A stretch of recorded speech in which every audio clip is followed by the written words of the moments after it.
পুতুলের ঘর চ্যানেলতে সবাইকে স্বাগত জানাই। সবাই ভালো আছেন, আমিও ভালো আছি। দেখুন, আমি আজকে একটা নতুন রেসিপি নিয়ে চলে আসলাম। মোচার ঘন্ট করব, জল দিয়ে, লবণ দিয়ে, হলুদ দিয়ে। দেখুন, মোচাটা ওর ভিতরে দিয়ে দিয়েছিলাম, দিয়ে এবার আমি সিদ্ধ বসিয়ে দিয়েছি। দেখুন, কালো একটা জল বেরোচ্ছে।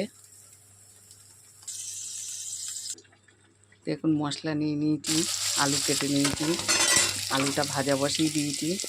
পেঁয়াজ আর রসুন বাটাটা দিয়ে দিলাম তেলের উপরে, আলুর সাথে একসাথে ভেজে নেব।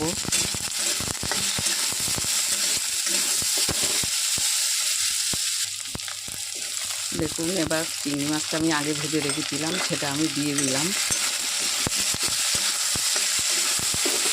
ভিডিওটা ছোট আছে, বন্ধুরা দেখবেন, ভালো লাগবে। টমেটো কুচিটা দিয়ে দিলাম।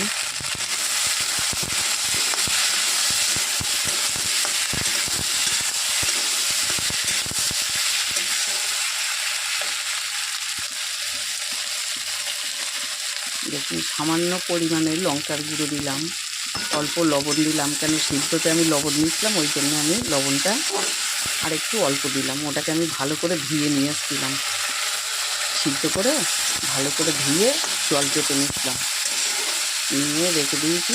এবার মশলাটা কষানো হোক। দেখুন, মোচাটা আমি দিয়ে দিলাম,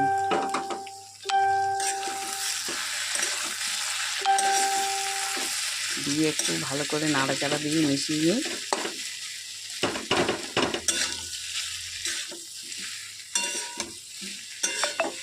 মেশানো কষানো একসাথেই হয়ে যাবে।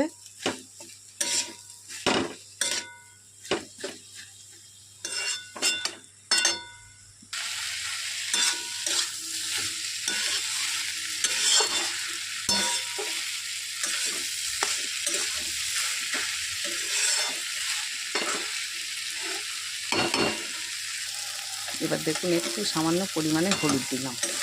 হলুদ একটু কম হয়ে গেছে, ধুয়ে নিয়েছি তো ওটাতে, ওই জন্য হলুদটা বেরিয়ে গেছে। যাই হোক, এইবার দেখুন, আমি অল্প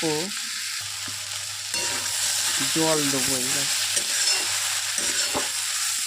আলুগুলো সিদ্ধ হয়ে যাবে, মোচাটা সিদ্ধ করা, ওই জন্য কম জল লাগবে।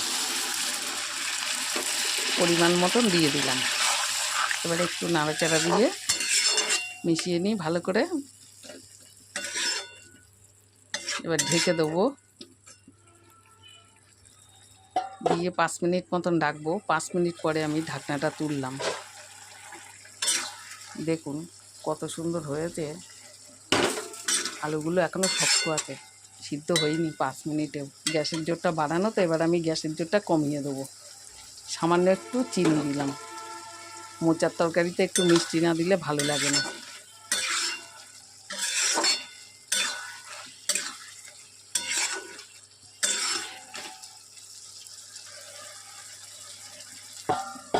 একটুখানি ঢেকে দিলাম 2 মিনিট মতন। 2 মিনিট পরে আমি ঢাকনাটা তুললাম। দেখুন কত সুন্দর হয়ে গেছে। আমার আলু টালু সব সিদ্ধ হয়ে গেছে।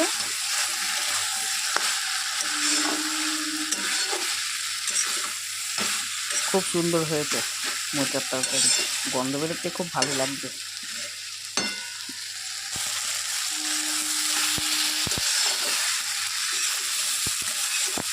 এই নামানোর সময় হয়েছে, এবার আমি নামিয়ে নেব।